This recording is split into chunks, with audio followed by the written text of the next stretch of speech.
আমাদের বাংলাদেশে একটা মর্মান্তিক ঘটনা ঘটেছে। সেই মাইলের শিক্ষার্থীরা তারা 6 দফা পেশ করেছে।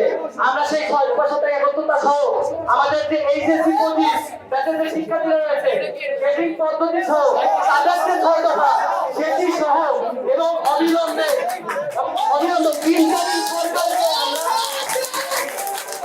আমরা ইন্টারিম সরকারকে বলতে চাই যে কয়েকজন আমাদের ভাই বোন যে শিশু থেকে শুরু করে শিক্ষক পর্যন্ত অভিভাবক পর্যন্ত যারা মারা গিয়েছে আমরা তাদের লাশের সুষ্ঠু হিসাব চাই।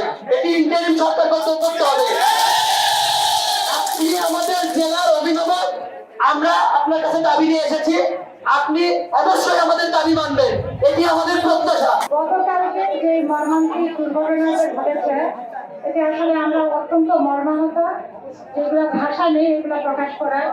আমরা সহকর্মীরা সহ কথা বলছিলাম যে একজন বাবা মা যখন সন্তানকে নেওয়ার জন্য প্রতিষ্ঠানের সামনে অপেক্ষা করে, তারপরে এই যে অবস্থা যেটা ঘটেছে তখন সে কিভাবে এটা সহ্য করছে, এটা আমরা আসলে নিজের সন্তানের মতো করে চিন্তা করছি।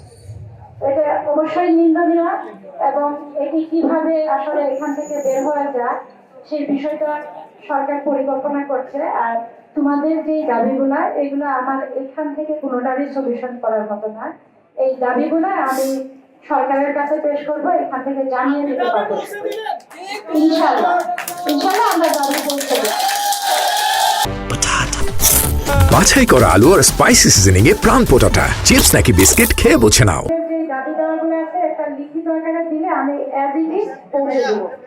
আর আমরা যেটা আসলে আমরা নিজেরা মনে করছি মানে জনবসতি যেখানে বেশি সেই এলাকায় আসলে প্রশিক্ষণ বিমানের কোনো ট্রায়াল হওয়া উচিত।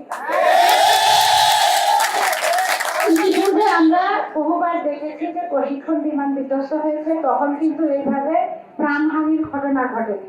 হয়তো পাইলটের ক্ষেত্রেই শুধু ঘটেছে, কিন্তু এইভাবে জনবহুল একটি জায়গায় শিক্ষা প্রতিষ্ঠানের উপর এই ঘটনা কখনোই ঘটে।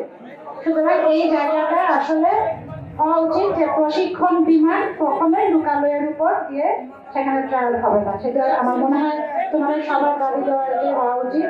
আর আমি এটুকুই বলবো যে তোমরা ধৈর্য ধারণ করো।